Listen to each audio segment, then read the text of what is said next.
Hello दोस्तों, एक बार फिर से आप सभी के बीच स्टैटिक जीके के रूप में एक महत्वपूर्ण प्रश्नोत्तरी लेकर आए हुए हैं, जिसमें जो सब्जेक्ट रहेगा वो रहेगा इंडियन पॉलिटी, ज्योग्राफी और हिस्ट्री के क्वेश्चन रहेंगे। एक महत्वपूर्ण क्वेश्चन होंगे जो आए हुए क्वेश्चन हैं, जो विभिन्न परीक्षाओं में आए हुए हैं। तो अब हम एक एक क्वेश्चनों को लेकर चलते हैं दोस्तों, और उसकी व्याख्या करते चलते हुए आप भी साथ में उन क्वेश्चनों का उत्तर देते हुए चलिए, ठीक है। तो क्वेश्चन कह रहा है कि संसद में जो शून्य काल का समय होता है, जो संसद में शून्य काल का समय होता है, वो कितने बजे तक कितना होता है, ठीक है। ऑप्शन नंबर ए कह रहा है कि सुबह 9 बजे से सुबह 10 बजे तक होता है। ऑप्शन नंबर बी कह रहा है कि सुबह 10 बजे से लेकर 11 बजे तक होता है, या फिर सुबह 11 बजे से लेकर दोपहर 12 बजे तक होता है, या फिर दोपहर 12 बजे से अपराह्न 1 बजे तक होता है। तो इस क्वेश्चन का right answer option number D होगा। दोपहर 12 बजे से स्टार्ट होता है और अपराह्न 1 बजे यानी 12 से 1 के बीच का टाइम होता है शून्यकाल का, जो संसद में होता है। तो इस क्वेश्चन का right answer option number B. Question कह रहा है कि भारत की जो निम्न झील है, यानी इन ऑप्शनों में जो है वो जम्मू कश्मीर में कौन सी झील स्थित है। तो जम्मू कश्मीर में झील स्थित है, तो ऑप्शन नंबर ए फुलर झील, या फिर अंचार झील, या फिर हमीरसर झील, या फिर कोलेरो झील। तो हम आपको बता दे रहे हैं दोस्तों, जो जम्मू कश्मीर में स्थित है वो अंचार झील स्थित है। बहुत ही महत्वपूर्ण क्वेश्चन है, जो अभी तक ये छिपा हुआ क्वेश्चन था दोस्तों। अब हम इन चारों ऑप्शनों के मैं बारे में बता दे रहा हूँ, कौन कौन सी झील कहाँ कहाँ पे स्थित है। तो सबसे पहले बात जानिए कि अंचार झील जम्मू कश्मीर में स्थित है, और जो फुलझर झील है, जो फुलझर झील है ये छत्तीसगढ़ में है। कहाँ पे? छत्तीसगढ़ में, ठीक, छत्तीसगढ़ में स्थित है। जो अंचार झील है वो जम्मू कश्मीर में स्थित है। और जो आपका कोलेरू झील है, आप भली बात ही जानते हो, आंध्र प्रदेश में। कहाँ पे? आंध्र प्रदेश में स्थित है। और हमीरसर झील, हमीरसर झील दोस्तों ये आपका स्थित है गुजरात में। कहाँ पे? गुजरात पे। तो जम्मू कश्मीर में कौन सी झील स्थित है? अंचार झील। फुलझर झील स्थित है आपका छत्तीसगढ़ में, और कोलेरू झील स्थित है आंध्र प्रदेश में। और जो आपका आंध्र प्रदेश में स्थित है वो है कोलेरू झील, और जो हमीरसर स्थित है वो कहाँ पे स्थित है? गुजरात में, ठीक। तो इस क्वेश्चन का right answer option number C. एक साइंस का क्वेश्चन अच्छा है, तो साइंस के भी कुछ क्वेश्चन ऐड हैं, ध्यान रखिएगा। तो कौन सा इसमें सही नहीं है इन ऑप्शनों में, उसको बताना है। यानी जो सही है वो आपका गलत हो जाएगा, जो गलत है वो सही हो जाएगा। तो थायमीन, बेरी बेरी एकदम सही है। विटामिन बी की कमी से होता है, बी कॉम्प्लेक्स में आता है, जो B1 B2 B3 B5 B6 B9 B12। जो B12 इंपॉर्टेंट है। B12 में कौन सा ऐसा विटामिन जिसमें कोबाल्ट पाया जाता है? तो B12 यानी साइनोकोबाल्मिन, ठीक। एस्कॉर्बिक अम्ल, स्कर्बी, विटामिन सी एकदम सही है। विटामिन ए ये गलत है। यहाँ पे क्या होगा? रेटिनॉल। क्या? रेटिनॉल। तो यही सही हो जाएगा, जो गलत है, ठीक। और विटामिन के, इसमें रक्त का थक्का, विटामिन के की कमी से क्या होता है? रक्त का थक्का नहीं जम पाता है, और विटामिन के से ही रक्त आपका जम जाता है। जब आपका कुछ ब्लड से खून निकलने लगता है तो कुछ देर बाद आप देखते होगे तो खून जम जाता है। इसकी प्रक्रिया होती है 2 से 8 मिनट के बीच में, ठीक है, ध्यान रखिएगा। तो इस क्वेश्चन का right answer option number C, vitamin retinol होता है। जो यहाँ पर दिया हुआ है वर्णांधता, ठीक। क्वेश्चन अच्छा है कि एक ही कब्र से 3 मानव कंकाल कहाँ पे मिले हैं? एक ही एक ही कब्र से 3 मानव कंकाल दमदमा से मिले हुए हैं। ये पुरातत्व विभाग उत्तर प्रदेश के प्रतापगढ़ के में ये पुरातत्व के विभाग से उत्खनन जब हो रहा था तो वहाँ पे खोजा गया था। तो 3 मानव कंकाल ये दमदमा क्षेत्र से आपका मिला है, ध्यान रखिएगा। कलिंग का युद्ध हमें किस विवरण से ज्ञात होता है? तो इम्पोर्टेंट है, 13वें शिलालेख से हमें कलिंग विजय की उल्लेख मिलता है। और कलिंग जो 13वां जो शिलालेख है, ये इसको कहते हैं लघु शिलालेख। यानी इनमें से जो भी शिलालेख था उनमें से सबसे बड़ा शिलालेख कौन सा था? तो वो था 13वां शिलालेख, ठीक, ध्यान रखिएगा।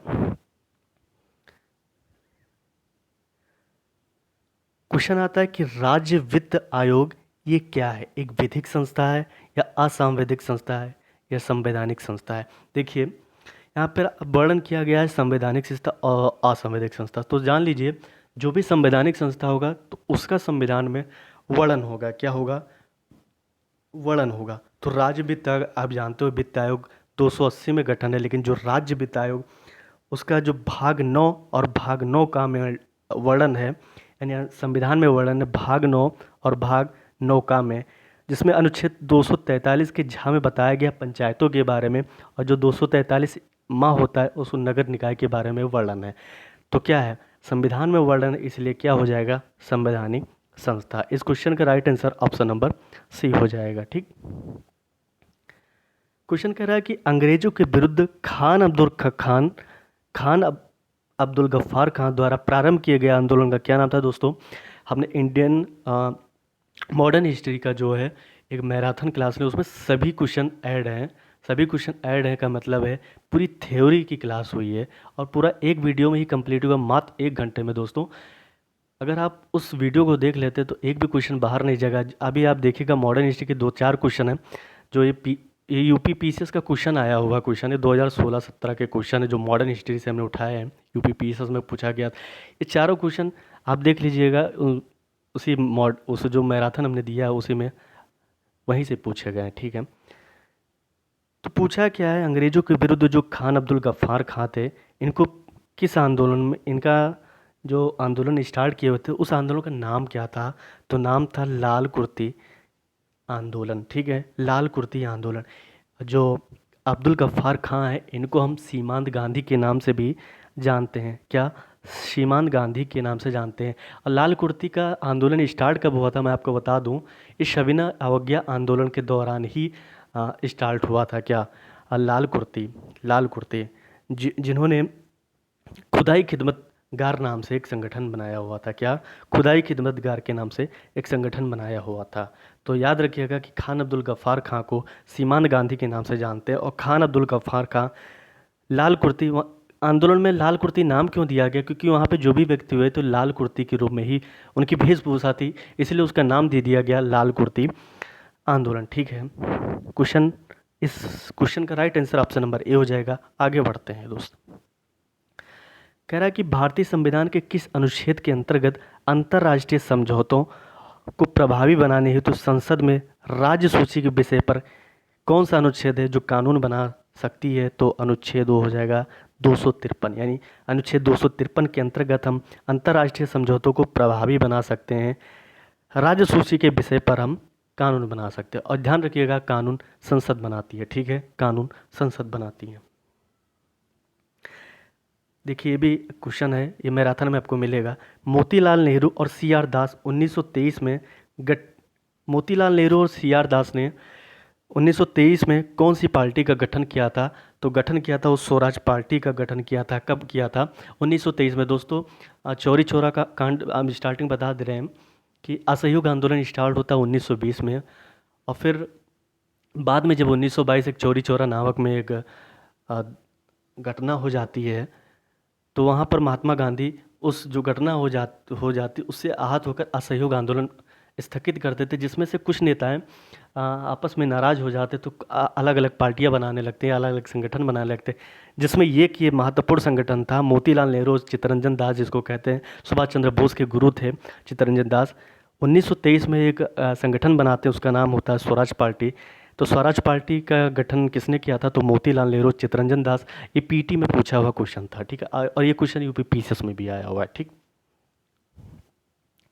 निम्नलिखित में से किसके विरोध में रविन्द्रनाथ टैगोर ने अपनी नाइटहुड की परित्याग कर दिया था। तो वो था जलियांवाला बाग जनसंहार।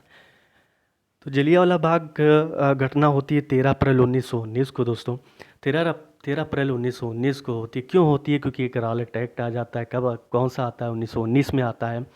रॉलेट एक्ट में कहा गया था कि अगर आप 4 लोग खड़े हुए हो तो संदिग्ध के आधार पर आपको गिरफ्तार कर लिया जाता है, इसीलिए रॉलेट एक्ट को कहा जाता है बिना अपील बिना दलील काला कानून। ठीक है, तो इसमें क्या होता है, ओडायर ने गोली चलाने का आदेश दे देते हैं, जिसमें हजारों की संख्या में मौत हो जाती है, जिससे आहत होकर रविन्द्रनाथ टैगोर ने नाइटहुड की उपाधि त्याग दे देते हैं। इसीलिए क्वेश्चन भी पूछा गया था कि किसके विरोध में रविन्द्रनाथ टैगोर ने अपनी नाइटहुड का परित्याग कर देते हैं, तो होता है जलियांवाला बाग जनसंहार। ठीक, इस क्वेश्चन का right answer option number B. Question है कि खिलाफत आंदोलन के प्रमुख नेता कौन होते हैं? तो होते हैं अली ब्रदर्स, जिसको बोलते हैं मोहम्मद अली और शौकत अली। क्या? मोहम्मद अली और शौकत अली। ठीक, अब खिलाफत जो आंदोलन है ये स्टार्ट होता है 1919 में और ये चलता है 1922 तक। दोस्तों 1922 तक चलता तो है, लेकिन जब ये 1920 आता, असहयोग आंदोलन आता है, तो उसमें महात्मा गांधी के कहने पर मोहम्मद अली और शौकत अली, ये असहयोग आंदोलन का विलय हो जाता है। क्या हो जाता है? विलय हो जाता है 1920 में ही। लेकिन ये चलता कब तक है? 1922 तक। ठीक है, तो क्वेश्चन पूछा जाए कि खिलाफत आंदोलन के स्टार्ट कब होता है, तो 1919 में स्टार्ट हो जाता है और इसमें मोहम्मद अली और शौकत अली क्या होते हैं? खिलाफत आंदोलन के प्रमुख नेता होते हैं। ठीक, इस क्वेश्चन का right answer option number A हो जाएगा। लाल डलहौजी की विलय नीति, दोस्तों पूरे मैराथन से आए हुए क्वेश्चन है, यूपी पीसीएस का ही क्वेश्चन है दोस्तों। तो एक बार उस क्लास को देख लीजिएगा, सिर्फ 1 ही घंटे का है। ठीक है, तो आपका वहाँ से एक भी क्वेश्चन बाहर नहीं जाएगा, मैं कह रहा हूँ। लाल डलहौजी की विलय नीति का प्रथम जो शिकार हुआ था वो था सतारा। डलहौजी क्या कहता है? एक हड़प नीति लाता है। हड़प नीति में क्या कहता है ये कि अगर कोई राजा के पुत्र नहीं होते हैं, तो दत्तक पुत्र नहीं ले सकता, यानी गोद नहीं ले सकता है। और अगर जब गोद नहीं लेगा राजा, तो क्या होगा? तो उसकी जो सारी संपत्ति होती है क्राउन के हाथ में चली जाती है। क्या? क्राउन के हाथों में चली जाती है। जो विलय नीति होती है, तो इसका एक होता है, तो जिसमें से जो पहला होता है वो सतारा होता है। ठीक है, तो इस क्वेश्चन का right answer option number B. अच्छा क्वेश्चन है, इसमें एक ही क्वेश्चन में 4 क्वेश्चन ऐड हो जाते हैं। तो मैं आपको बता दे रहा हूँ कि जो भारत का नियंत्रक महालेखा परीक्षक होता है, वो अनुच्छेद 148 में वर्णन होता है। क्या? 148 में इनका वर्णन होता है। वित्त आयोग जो होता है वो 280 में इसका वर्णन होता है। जो प्रशासनिक अधिकरण होता है वो अनुच्छेद 323 में इसका वर्णन है। और जो संघ लोक सेवा आयोग है, इम्पॉर्टेंट है, इसका वर्णन है अनुच्छेद 315 में। कहाँ पे? अनुच्छेद 315 पे। तो मिला लीजिएगा, हमने तो मिला दिया है। ठीक है, कि भारत का नियंत्रक और महालेखा परीक्षक का वर्णन अनुच्छेद 148 में है और वित्त आयोग का वर्णन 280 में है। प्रशासनिक अधिकरण 323 अमेंडमेंट ए में है। संघ लोक सेवा आयोग का वर्णन अनुच्छेद 315 में। ठीक, तो मिला लीजिएगा। ठीक, आगे चलते हैं। मोतीलाल नेहरू और सी आर दास, ये तो हो चुका है, फिर भी इस क्वेश्चन का right answer option number C हो जाएगा। ठीक, भारत में पंचायती राज व्यवस्था का शिल्प शैली किसे कहा जाता है? बी आर मेहता को। क्या? बलवंत राय मेहता समिति को। इन्होंने ही त्रिस्तरीय पंचायत का वर्णन किया था। ठीक, तो बी आर मेहता को पंचायती राज व्यवस्था का शिल्पी कहा जाता है। ठीक, निम्नलिखित में से राष्ट्रपति के प्रसाद पर्यंत कौन होता है? तो भारत का महान्यायाधीश होता है प्रसाद पर्यंत। क्या होता है? महान्यायाधीश कि राष्ट्रपति के ही कहने पर इनका निर्माण होता है, एक ऐसे आप कह लो। ठीक है, तो इस क्वेश्चन का right answer option number D होता है। मतलब कार्य इनका जो पिता होता है महान्यायवादी का, वो राष्ट्रपति होता है। ठीक है, जब तक चाहेगा राष्ट्रपति के चाहने पे ही तब तक हैं। ठीक, तो इस क्वेश्चन का right answer option number D हो जाएगा। क्वेश्चन अच्छा है कि संविधान के अनुच्छेद 32 को ये सब यूपी पीसीएस के दोस्तों क्वेश्चन है, देखिएगा, और कुछ यूपी ट्रिपल एस सी के क्वेश्चन ऐड किए गए। क्वेश्चन कहता है कि संविधान के अनुच्छेद 32 को भीमराव अंबेडकर ने संविधान की आत्मा कहा है। एकदम सही बात है। क्या?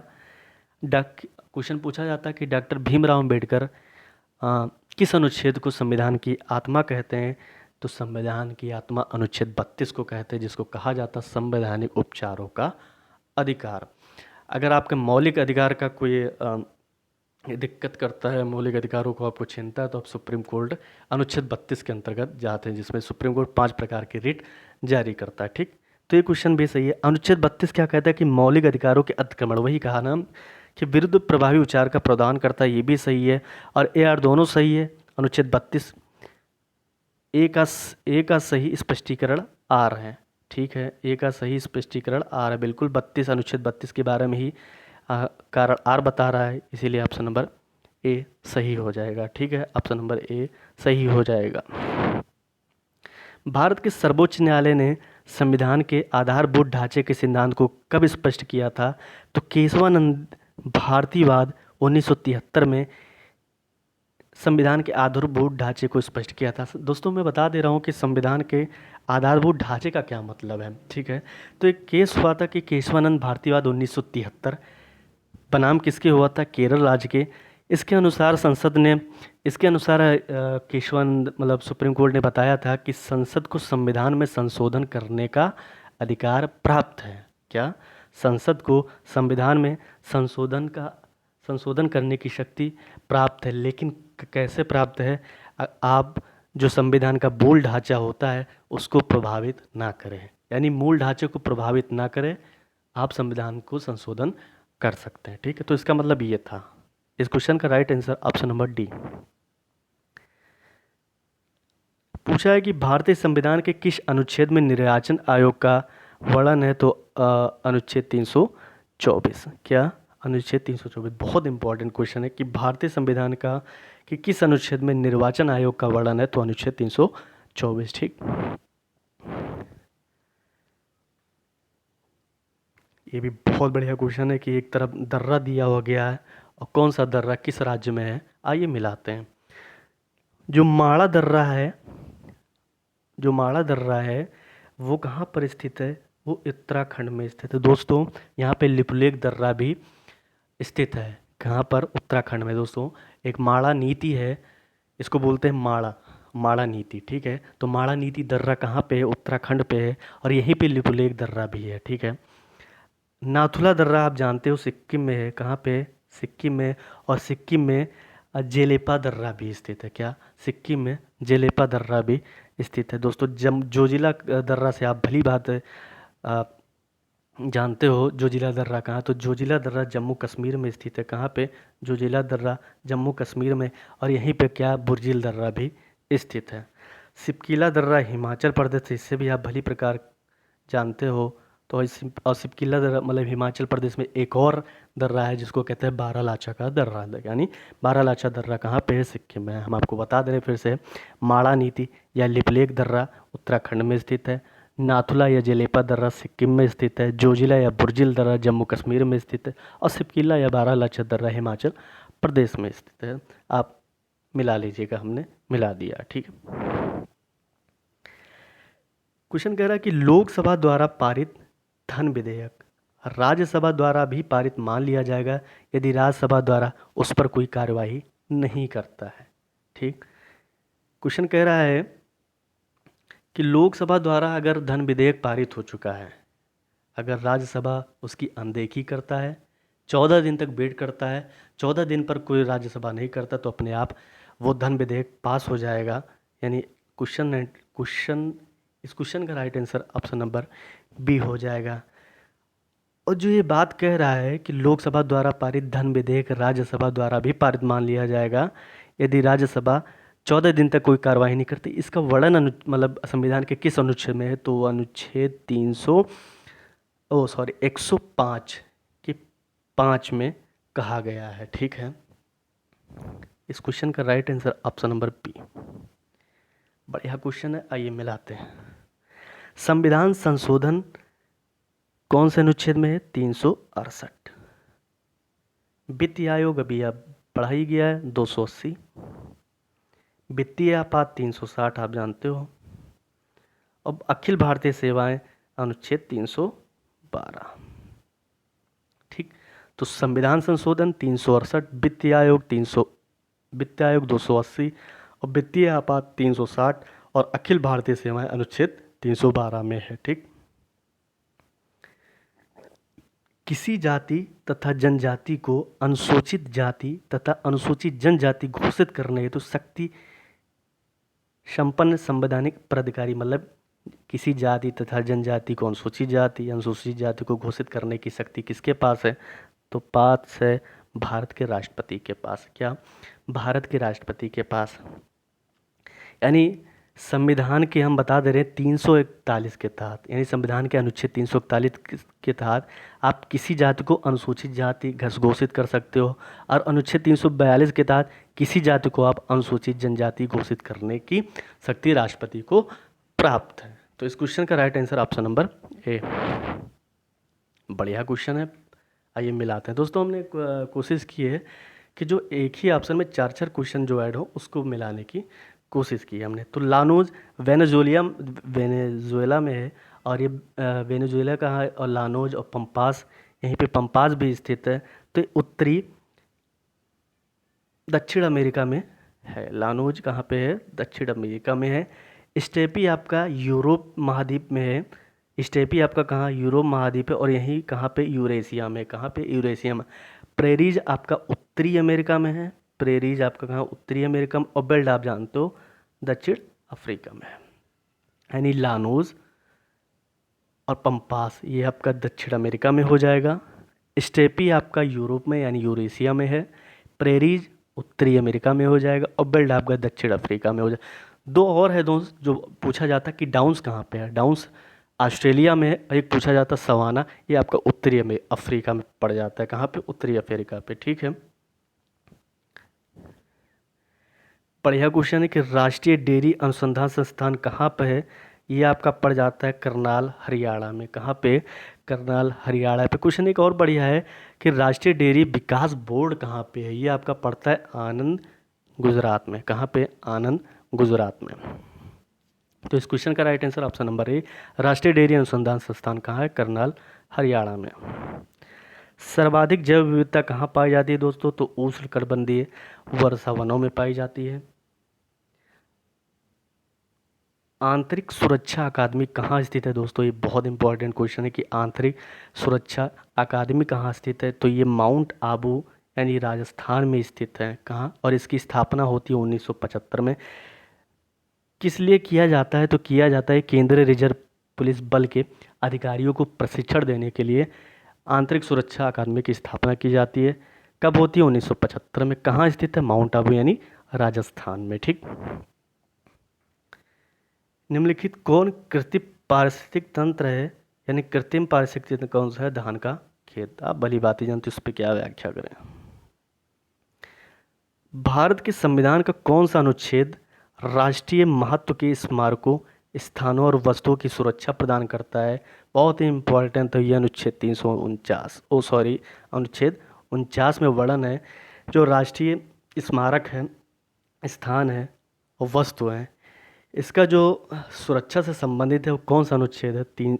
अनुच्छेद 49। और ये आपके राज्य के नीति निर्देशक तत्व में इसका वर्णन है।